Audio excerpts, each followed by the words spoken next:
Welcome back to Rebirth After Burnout, the podcast for people who have outgrown their coping mechanisms and have decided that they will no longer blame their migraines on screen time.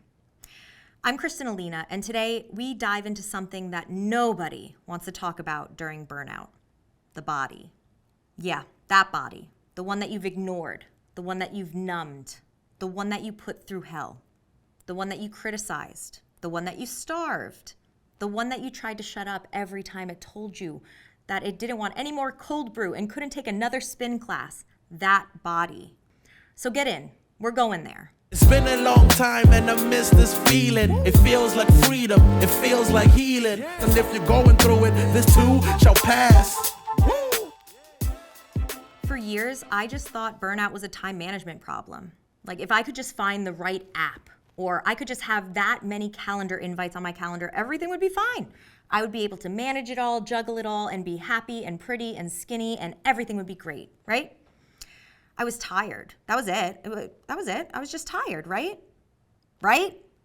No, that wasn't tired. That wasn't exhaustion.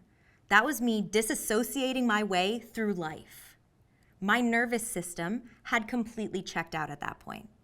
I was running on fumes, and I was just waiting for the next applause to come my way to give me that one little dopamine kick to keep me going. So talking about my nervous system, it wasn't just off. It was trying to recover from nearly 3 decades of suppressed trauma and moments and all of this luggage and baggage that I had not unpacked ever. So when I started to feel that I had a tight jaw, my skin was randomly buzzing. That was weird. I had ulcers in my mouth for no reason. I had to go get surgeries for stress-induced illnesses.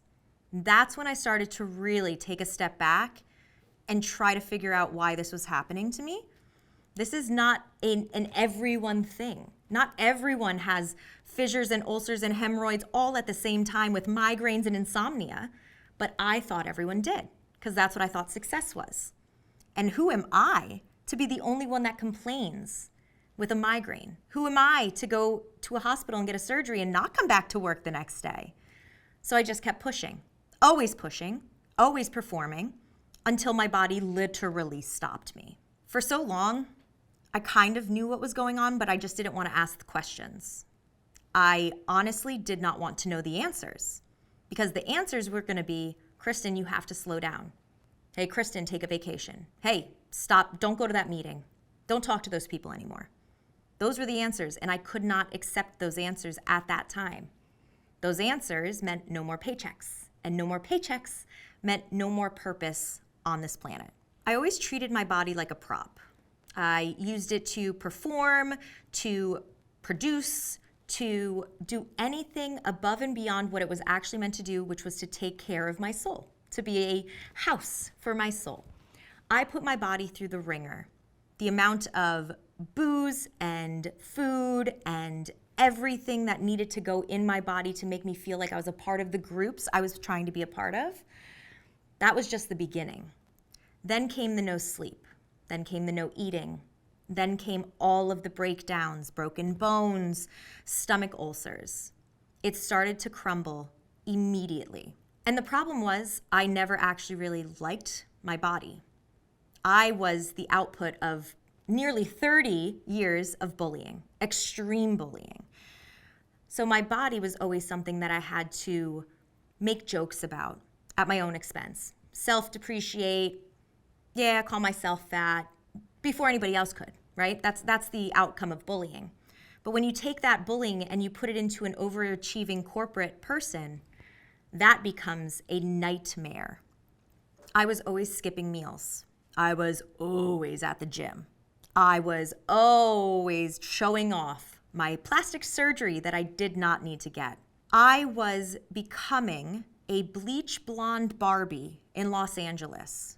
And when you look at me now, you're probably like, Cristin, no, you weren't. Oh, I was. Let us show you a picture of what I look like in LA. Yep, that was me. Bleach blonde, skinny, thinking that I was running the world, best title, best job, best car. And later that year is when I finally asked myself if I should just leave everything, if you're picking up what I'm putting down. So when my body started to react, when my body would flinch if a boyfriend tried to touch me, or I would be at an office and all of the words would just leave my brain in a fog, I would say, hey, knock it off. Here's another $9 coffee. Now get back to work. And that's how I treated myself for 15 fucking years. And what I need you to do is hear me right now. I'm talking to you as if you are my friend. Stop it. It's not cute. Beauty is not forever, but your soul is. Your body has to stay with you forever. So choose your soul over your body every single time. So I poured myself another $9 coffee, got back on the horse, and went back to work. Unfortunately, that wasn't strength. A lot of people will say that's strength. No, that was my ego. That was my ego telling me that because I am supposed to be this person that pushes through everything, carries everything, helps everyone, if you're not there, the entire world is going to fall apart, so you have to be there. Can you imagine that pressure? And if you're nodding your head right now, that's a lot of pressure for you to hold. And I know that because I used to hold it. Now, the thing about a breakdown, it does not start in your mind. It starts in your body. And that is so easy for us to overlook. It starts with shakes. It starts with insomnia. It starts with light headaches that turn into excruciating migraines with auras. And every single time some new ailment comes out, of course you don't blame work. Work is what has always been there for you. You're gonna blame everything else. Oh, I need a new bed. That's why my back hurts. Or, oh my God, I need to drink this green juice because that's why I'm sick all the time. Sure, keep telling yourself that. But when it doesn't work, you're gonna come right back to this episode and I would urge you to watch it again. So my body had been long holding my spiritual and soul truth long before I thought I was ready to hear it. But when I finally heard it, it was like I was relearning a language that I had known decades ago and forgotten. I never found healing in hustle, right? I found healing on a yoga mat. I found healing when I was doing somatic exercises, opening my hips and sobbing for no reason, releasing all of this pent up tension in my hips. That's all emotional tension. Didn't know that. Healing for me started when I was grounding myself barefoot in my backyard in real grass. Obviously, everyone's healing is going to look different. Mine needed to be out of New York City. I grew up with a backyard and grass, and having that again in my life has reminded me of how happy I used to be in nature. For me, healing happened when I did something so drastic. Finally, I completely cut the cord from my high pressure, high functioning agency life that I tried in New York, Philly, LA, and Detroit. And I always ended up with the same outcome: burnt out, destroyed, depressed. So once I finally made that final move, I started saying no faster. I started resting when I needed to. I stopped apologizing for having to take a break and eat lunch.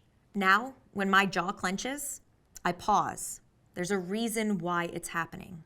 When my stomach randomly flips when I'm on a phone call, there's a reason why that's happening. That's not just random bodily things going on. That's your intuition. And for a really long time, I did not listen to it, ever. Even when I was interviewing for that boutique agency we talked about, you know the one, my stomach flipped when I was talking to the co-founder, and I just pushed through it. That was the sign. That was my intuition telling me, Cristin, you're in danger, girl, run. And I didn't. So always, always trust your body above everything else. I think my new favorite saying is, if it costs your body, it's too expensive, right? Think about that for a second. If your body is going to get destroyed and you're walking away with a $100,000 salary, ask yourself, is that worth it?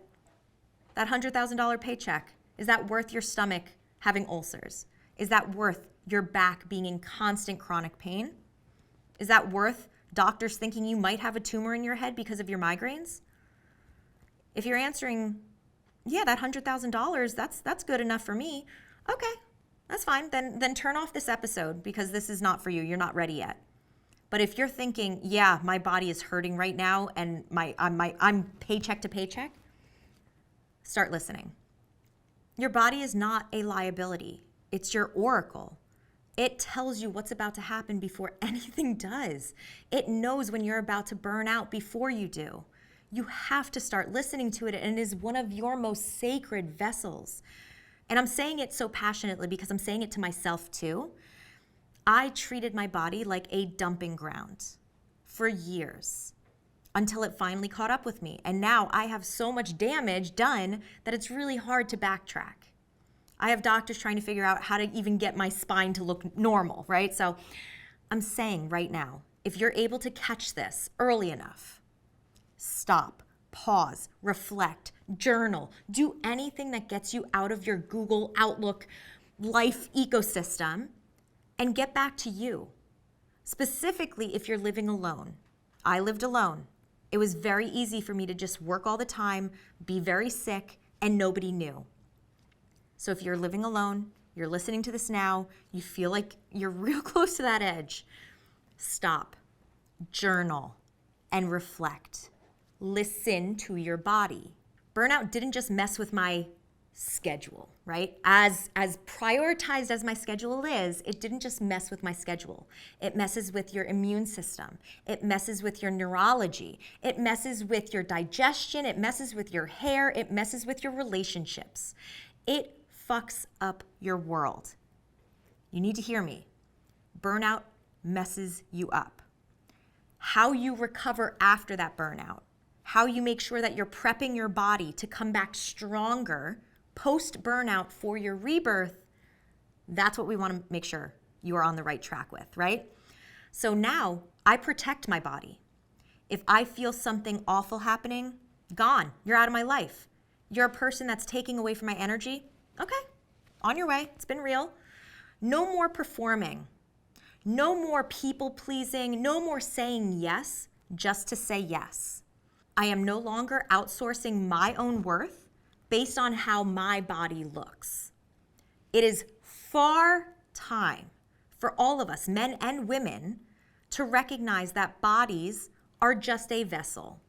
And if you're religious, cool, take it how you will. If you're spiritual, cool, take it how you will. But we all have to acknowledge, you cannot have a body and a soul and heal one without the other. They are a package deal, and you have to treat them that way. This was episode 4, Reclaiming the Body. And next week, we're going cosmic. Oh yeah, we're going to the stars. We're not talking party trick astrology. We're talking birth charts. We're talking the fact that your destiny has always been written there. We have the blueprint, and now you just have to learn how to read it. So I will see you next week.